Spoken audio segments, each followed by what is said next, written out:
مؤلف رحمه الله تعالی نوع دیگری از نوعهای عبادت رو برای ما بیان می‌نماید. این را استغاثه میگویند. این چی است؟ استغاثه.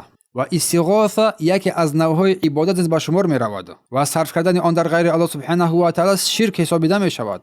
طلب غوث میگویند. پس استغاثه چی است؟ این استغاثه طلب نصرت است. طلب نصرت، طلب نجات، یعنی کمک خواستن از برای برطرف سازی بلا و سختی ها. هنگامی که انسان در سختی ها و در مصیبت ها در بلاها می افتد، باید به سوی پروردگار رجوع نماید. طلب غوث میگویند، طلب نصرت و نجات و کمک، تا اینکه این بلا و مصیبتی که بر بالای سر انسان آمده است برطرف بگردد، نه به سوی کسی دیگری، نه به سوی کسی دیگری. پس استعانه گفتیم این طلب کمک خواستن است. استعانه عمومی است، هم در مصیبت هم در هنگام خوشحالی.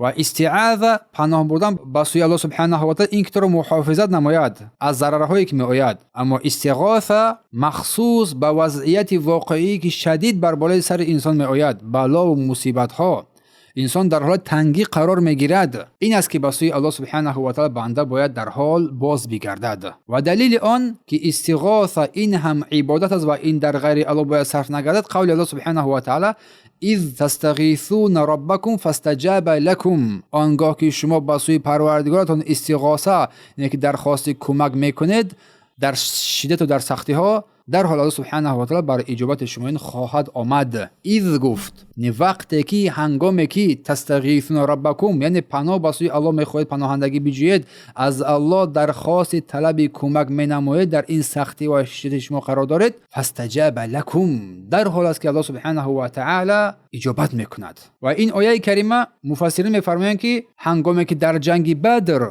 دشمنان از هر طرف مسلمانان را احاطه کردند و بر آن سختی و شدت قرار گرفت، این بود که این آیه کریمه نازل شد. هنگامی که صحابگان با همراهی پیامبر صلی الله علیه و سلم دعا کردند، از او سبحانه و تعالی استغاثه نمودند، از او طلب نجات خواستند، الله در حال جواب آنها را داد و در حال نصرت الله سبحانه و تعالی بر بالای پیامبر بر صحابگان کرام آمد. همین بود که آیه نازل شد اذ تستغیثون ربکم فاستجاب لکم، اذ هنگامی که شما از پروردگارتون درخواست کمک کردید در این سختی شدت، در حال نصرت الله سبحانه و تعالی آمد، فاستجاب لکم، بیان نمود. پس استغاثه به غیر الله سبحانه و تعالی اگر شخص به امر روی آورد، به سوی کار روی آورد به غیر الله سبحانه و تعالی که آن انسان قادر توانای این را ندارد، در این هنگام است که این شرک حسابیده می شود و انسان از جمله مشرکین قرار می گیرد. برای همین باید در تمام سختی ها انسان اگر سختی آمد بر بالای سر انسان سختی بیاید، می دود به سوی جادوگرا، به سوی ملاها میگن، به سوی جادوگرا می دود، یا اینکه نمیدونن به سوی کیم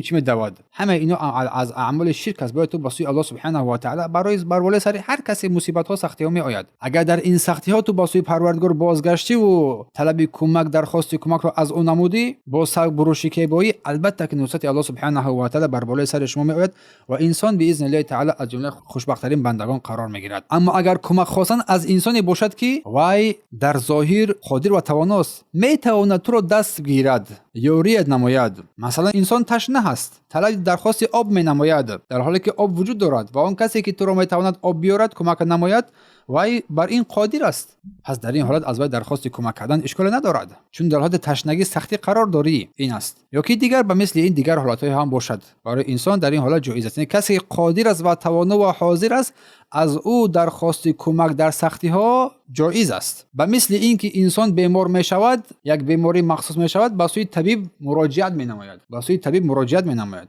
درخواست کمک می نماید و طبیب معلوم است که در اختصاص خود خوب است. این هنگام این امر جایز و اشکال ندارد. اما پیش از آنی که انسان با سوی طبیب مراجعت نماید، اولین مراجعت را با سوی پروردگار نماید، درخواست طلب و دعا و کمک را از الله سبحانه و تعالی می نماید، سپس بر اسباب چنگ میزند. این است که یاری الله سبحانه و تعالی بر بالای او خواهد آمد. اما اگر بنده سرکشی کرد و سرپیچی کرد، البته که در مصیبت ها گرفتار میشد، مصیبت او با دوشان میشود. برای آنکه که مصیبت انسان بزرگ نشود، باید اولین درخواست کمک را از الله سبحانه و تعالی بنماید. هر بیماری، هر مصیبتی که بر بالای سر آن میآید، اولین کاری که اولین فکر اندیشه که در قلب انسان میگذرد، در ذهن انسان میگذرد، باید این الله باشد. یا الله بگوید، از او کو درخواست کمک طلب نماید، پس بر اسباب نیز چنگ بزند، ولیکن بر اسباب تکیه نکند. بر اسباب تکیه نکند. نگوید که این طبیب بود که فرزند من شفا یافت، فرزند من را شفا داد، بلکه الله سبحانه و تعالی این طبیب را بر تو مسخر کرد، سبب قرار داد